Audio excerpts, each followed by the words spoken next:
So yes, so this is, we know kind of what we're doing here, right? We're figuring out what the mood is, and we are incrementing the correct portion. So we need to do the same thing for the other moods. So if the mood is sad, then we want to do the same thing with sad portion.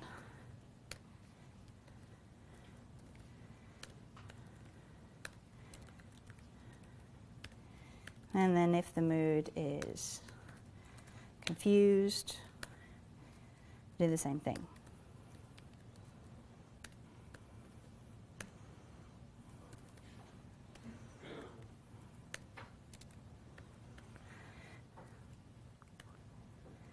Okay, what's wrong with this code? Right, it's duplicate code, it's copy-paste coding. It's not the end of the world. We're talking about 6 lines of code. It's very readable, so that's kind of fine. I would probably, if I saw this in a code review, I'd probably be like, oh, you can get away with that. It's not like massive blocks of code. We can refactor this, though. And I love refactoring, so we're going to refactor it. Let's extract this into a method. Let's call it increment pi. This is where I'm going to lean on IntelliJ magic. Let's extract this into some sort of test, some sort of criteria, which is more general than just are you happy. So let's just call this criteria. So if I meet some criteria, do something. What do I want to do? I want to do something to this portion. So let's call this pie slice. IntelliJ is now figured out, now that I've made this really general and doesn't make any references to happy, it's figured out that those 2 other pieces of code can be replaced with a call to this method, because IntelliJ is amazing. So as soon as I made that more general, IntelliJ said, do you want to remove all that copy-paste coding with a call to this method? And I said, yes, I absolutely do. I also need to rename this to be pie slice, because spelling mistakes are killing me. Right, so now we just have those 3 lines of code just in here. If I meet some criteria, then I'm going to increment the slice that you gave me. So then up here, I just say, happy, increment the happy portion, sad, increment the sad portion, and so forth. And that's totally fine. That's quite a nice refactoring. It's still readable. It's slightly less lines of code. It's not super amazing, and if you didn't do that, I would totally forgive you. Yes? Implementation question. Your third mood will return true both on is happy and is sad? Excellent question. So if I have a tweet mood which is happy and sad, which we know is confused, will it also say true for happy and sad? So yes, if the tweet mood is happy and sad, it will be true for happy, true for sad, and true for confused. All 3 portions will get incremented. Okay, then you cannot have else's. Okay. Exactly. That's why we have ifs and not else's. Okay, I mean, that's purely an arbitrary decision based on my personal preferences, because I'm the business owner in this particular application. But it depends on what the requirements are. I decided that if a tweet is both happy and sad, then you should increment the happy and sad slices as well, because it is. Then it won't work well with the pie chart, because you'll exceed 100%. But you don't need to set percentages. You'll notice that this is just set to 0, and it's values. It's just int values. So it will work out what the percentages are. So if I increment all of those by 1, then it goes 33% across the board. Great. I thought that was quite nice about JavaFX. I didn't have to worry about translating anything into percentages. It did all that for me. Right, but you're pointing at 100% of them were confused. It's going to show up as a third, a third, a third. That's true. I'm looking at the graph. Yeah. Yeah. So that's why this is a business question. How does the business want to display a tweet which is both happy and sad? Is it only a confused tweet, or does it count towards happy, sad, and confused? In which case, as you're implying, a single tweet contributes to 3 variables, so it could look like 3 different tweets. So yeah, that would be a business question if there was a business here. I just decided arbitrarily, because it made the code more interesting, to increment all of them. There's one more step further we can take this refactoring, which is quite fun. Because we are Java 8, so let's talk about Lambdas. Obviously, what we're doing here is very pre-Java 8. We are passing in a Boolean, and we're passing in another object. So given some Boolean value, do something to that object. That's fine, we're all familiar with that, that's no problem at all. But we can go one step further. We can change this to a really general method called do-if. Or if-do. Doesn't really matter. Let's call it if-do. So, if I meet this criteria, call some business logic, do some function. That means that we're going to have to pass in a lambda, not an object. We can extract this as a functional parameter, not just extracting an object, which is what I did earlier, but extract it so it turns it into a lambda. And IntelliJ can figure out what functional interface that's built into the Java 8 core libraries would match this signature. So what are the inputs, what are the outputs? In this case, I'm not actually returning anything. There's no return here. I'm ultimately not taking in any parameters either. So I can actually just use runnable as my functional interface for this. Yes? Since I'm new to IntelliJ today, how do you pull up that quick drop-down menu? Is there a short key for it? Down here is where all my keyboard shortcuts are appearing when I use them. So that the extract functional parameter is a new shortcut in IntelliJ, and it is Shift Alt Command P. And yeah, and you can see that it tells me at the bottom, it says extract functional parameter. So this is the Mac version of it, and on Windows it would be Shift Control Alt P. So yeah, so IntelliJ will suggest the right functional interface to match this particular case. Is it only IntelliJ that will do that, or will the other IDEs do something similar? I don't know. I don't think the other IDEs support it yet. I think they will do. This is like brand new in IntelliJ like 2 months ago. So I don't think the other IDEs support it yet. Refactoring is one of the key strengths of IntelliJ. It's absolutely amazing at moving the code around without breaking anything. So let's say, so this is saying, look, you can use runnable, supplier, or builder. They're all built in Java. Builder is a Java effects function, but runnable and supplier are functional interfaces that come in core Java. So you can use those as the functional interface you want for this Lambda. I did talk earlier about creating our own functional interfaces. So let's say we want to create one called incrementable, although it's not super useful, but let's say we want to create our own one. So let's create a private interface, incrementable.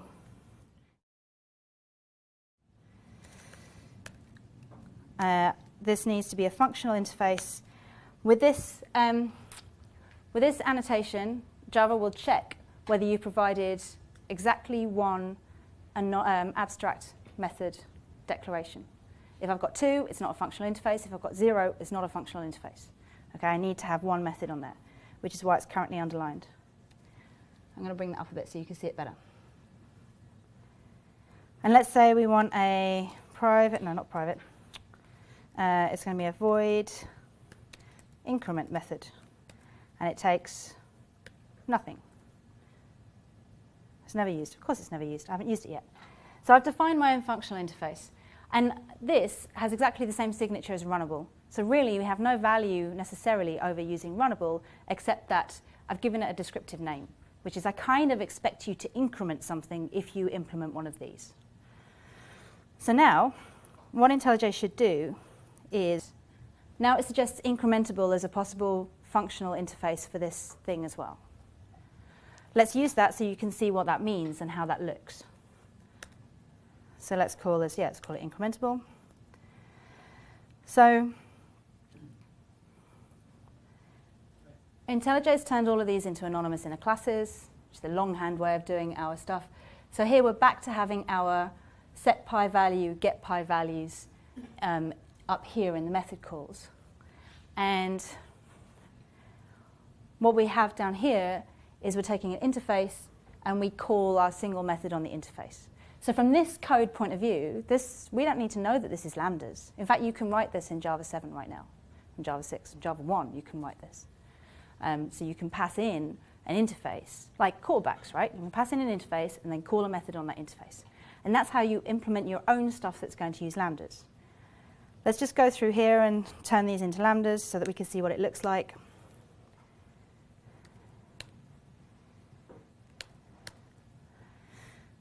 Now, in this particular case, I would argue that lambdas haven't necessarily made our life much easier.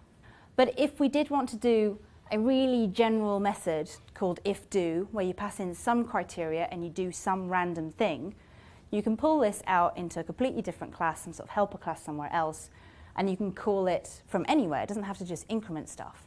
You know, if it passes some criteria, do something. It's much more general, it can be reused. In this particular case, I don't think it gives us that much because I don't think the lambda is super readable, but it's an interesting use of using lambdas to reuse code and how to refactor in order to pass this stuff around. Any questions at this point? Yeah. So unrelated to lambdas, but just from an JavaFX point of view, why didn't we need to do the run later bits in this instance? Because, that's a very good question. Yes, because, it's a great question. The observable list, we're not changing the observable list itself. The observable list will represent the pie chart. The observable list has 3 things in it: a sad portion, a happy portion, and a confused portion. If we changed the overall observable list and say, okay, we're going to have 4 things in it, or we're not going to have those 3 things in it, if we change the actual underlying list, we'd have to put that in run later. But what we're doing is we're changing values, and these are those properties I talked about before. If you increment a simple int property or change a simple string property, then the UI reacts to that, and that's fine. So that's a very, very good question, because I'm not actually changing the observable list, I'm changing the values. I can do that from wherever, and then the UI will react to that. Okay, so this is all we're doing on our mood chart data. We're taking our mood, incrementing one of 3 pies. Yes? So you're changing the model, not the view. Is that what you're saying? Like, you can change the values, and that'll change the view, but you're not changing. I can't change the structure of that model, yeah. I can't change the list. These observable lists are effectively immutable. Obviously, you know that Java lists aren't really properly immutable because they can have things inside them that you can change. So you can change those values, but you can't change the list itself. That's a good question. I'd forgotten about that. I just kind of took it for granted. So our mood chart data is now listening to mood information from our mood service. Let's go back to our dashboard. We need to connect to the endpoint. We need to create our view, don't we? We need to create our pie chart. So we have, not surprisingly, like our leaderboard XML, we have a separate fxml file for our pie chart. This is linked to our mood controller. So our mood controller is going to take that mood chart data that we just created and set that as being the data on this pie chart thing. Okay? So that means we need to somehow create our pie chart. So we've got our fxml thing. We need to create this in the fxml. So we go back to our fxml, create a pie chart.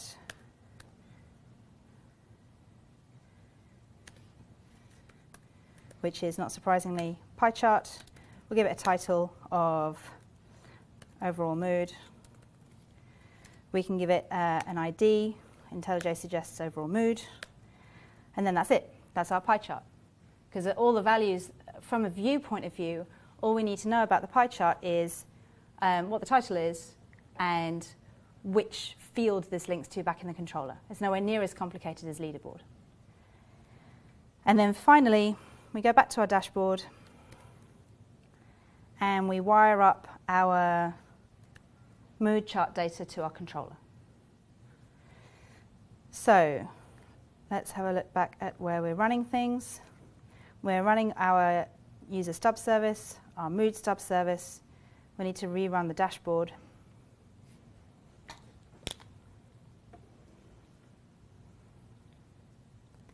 Well, now we're connecting to the mood service as well. And here we go. And you can see that JavaFX, I didn't say anything about animation, I didn't say anything about smoothing, I didn't say anything about percentages. It works all of that out for me. and it just does it. And it will dynamically update that pie chart as new values come in. We're going to make a couple of changes to it because I don't like the colours. Happy, I think, should be green. Sad, sad's red, that's fine. And confused should be something else. So we'll make a couple of changes to it there. Not surprisingly, this is in our CSS file. So you can decide how to set each of the pie slices. We'll restart this.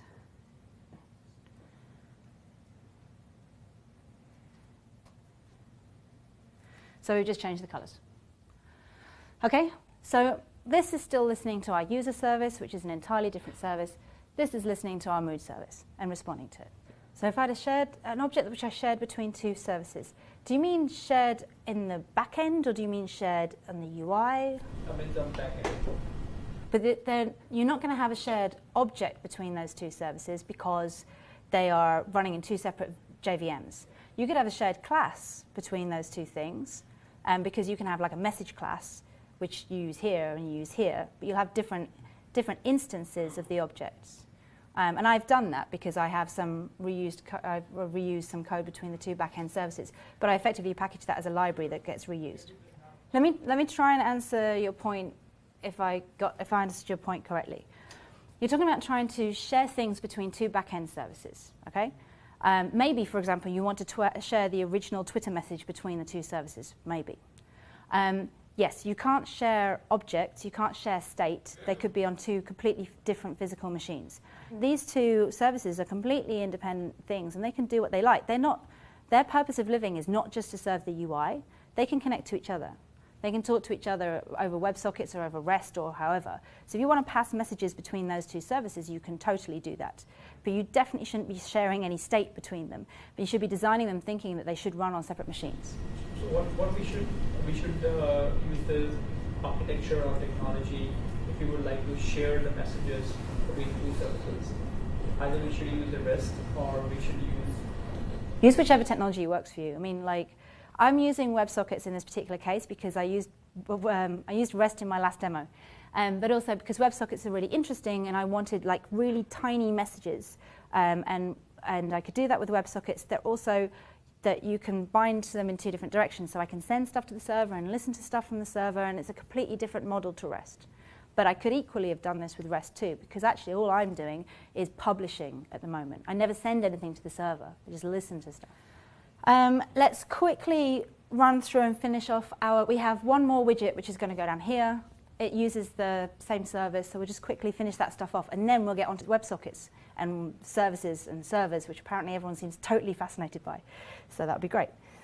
So we have created our overall mood MVC, which feeds into our pie chart, which you saw. So last step in this UI side, and then we move on to the exciting backend stuff. Yes? I think for the user service, we're sending one message per tweet or whatever, like it goes with that user's handle. Yeah. And then the next message will contain the next user's handle. Yes. Right? So one string is one user handle. Yeah. With mood, we are designing it to accept multiple moods in one message. Yes. I mean, that's the reason we created tweet mood, and like just... Yeah, so what I was trying to get at is the user service, given this is a user service, could do something more complicated than just emit a single string, which is a Twitter handle. But all I needed from this was a Twitter handle. So I'm like, well, I'm not going to emit like a massive JSON object full of complicated stuff when all I want is a Twitter handle. With the mood stub service, we're still emitting a single string. It's just that string happens to be a comma-separated set of values, which contains more than one value. So expecting which to we do then some batching up there, but not down. No, well, no, it's not really batching up. These are still, each one of the messages which comes out of this service still correlates to a single tweet, a single Twitter message. Yeah, and in the mood service too. My tweet says, today I had a really fantastic day, it was amazing, happy, but then someone ran over my cat, sad. So you have, it's the same tweet, but it's happy and sad. Okay, so you get multiple bits of data, but it's still associated with one tweet. So every message from each of these effectively comes from one tweet. But you could batch. You could say, for, I don't know, moods, for example, you could say, well, I want to deal with a batch of like 20 messages because I only really want this kind of very high-level mood thing, half of them won't have a mood associated with them anyway, so I can just drop them on the floor. So you could do batching if you wanted to.